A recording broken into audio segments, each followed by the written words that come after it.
Hello guys, welcome to LawPutra YouTube channel. I am Bhavna here. Today we are gonna discussing about the topic the doctrine of lis pendens under section 52 of Transfer of Property Act 1882.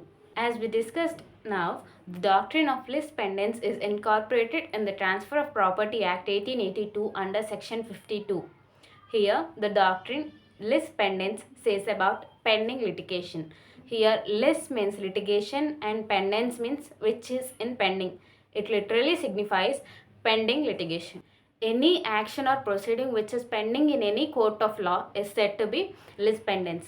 The doctrine of lis pendens is based on a Latin maxim which is ut latae pendente nihil innovatur, which says during the pendency of litigation nothing new should be introduced. This maxim says that during the pendency of litigation nothing new should be introduced. This doctrine is based on a principle that nothing new should be introduced into a litigation which is in pending. This is based on a principle that nothing new should be introduced into a litigation that is in pending. And this doctrine of lis pendens prohibits the transfer of any property under litigation. It prohibits the transfer of any property which is in litigation.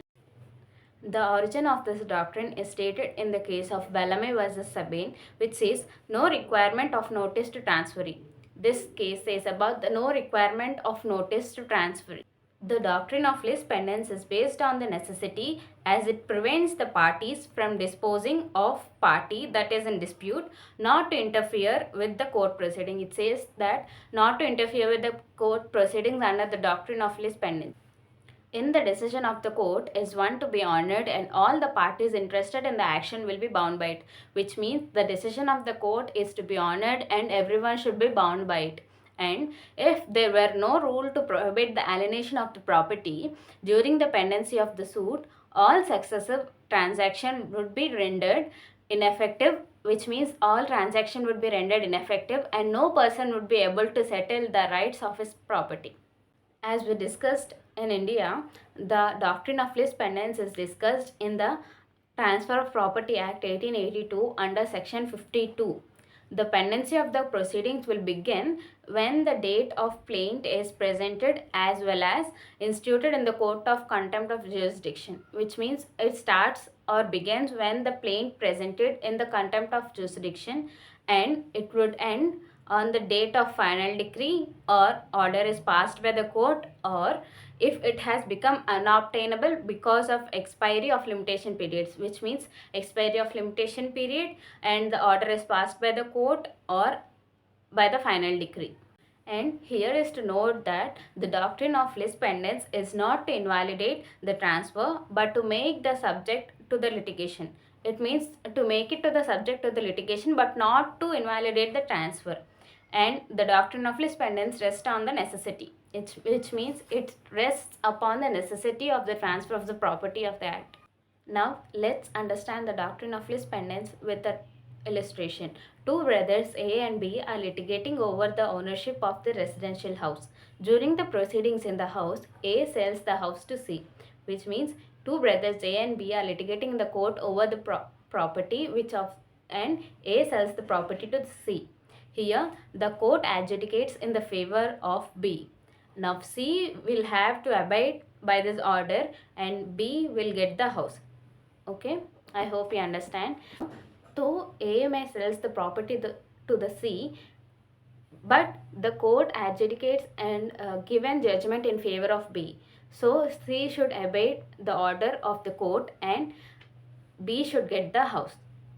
I hope you are clear with the doctrine of lis pendens by this illustration. Now let's see what are the essentials for the doctrine of lis pendens. The essentials are there must be a pendency of a suit or proceeding, which means there should be a pendency of a suit in the or proceeding in the court, and the suit or proceeding must be pending in a court where has the jurisdiction to try it. There should be a jurisdiction to try it, and a right of immovable property either directly or indirectly involved in the suit or proceedings.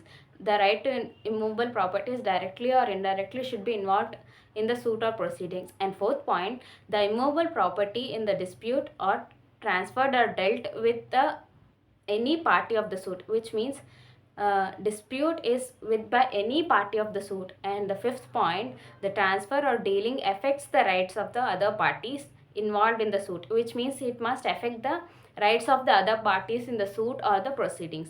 These are the five essential points to doctrine of lis pendens.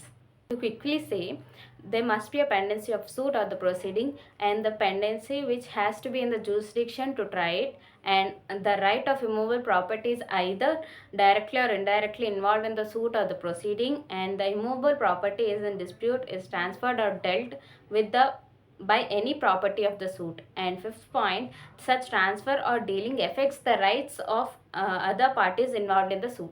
These are the five essentials to doctrine of lis pendens. Now let's see when the doctrine of lis pendens is not applicable. Here are the few circumstances when the doctrine of lis pendens is not applicable. Right? Suit is collusive, i.e. instituted with a malified intentions.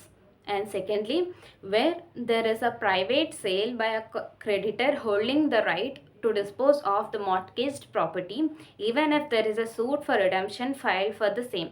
Even if there is a suit filed for a redemption of the sale, the mortgager makes a private sale to the creditor. In this situation, the application is not valid. Third point, if the property is not clearly described or it is not identified. The identification of the property is must ensure, and there should be a property which is in litigation between two parties. Okay. And fourth point, where there is a suit for maintenance only for the maintenance payments to ascertain transparently.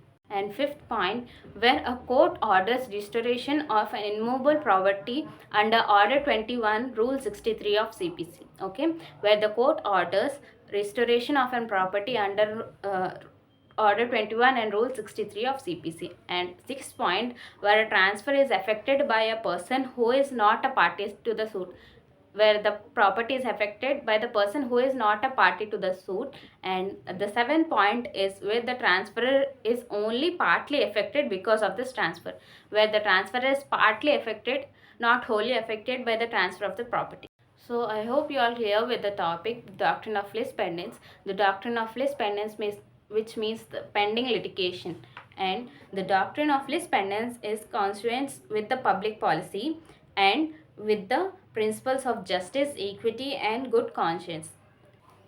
It ensures no person right is curbed due to the another's will. Okay, it ensures that no person right is curbed due to the another's will. Here we learnt about what is doctrine of lis pendens and the Latin maxim and the principle and where it is from originated and the essentials when it is not applicable and illustration. And I hope you all clear with the topics. If you have any doubt, please leave it in the comment section. If you like the video, please do like, share, comment and subscribe to LawPutra YouTube channel. Thank you.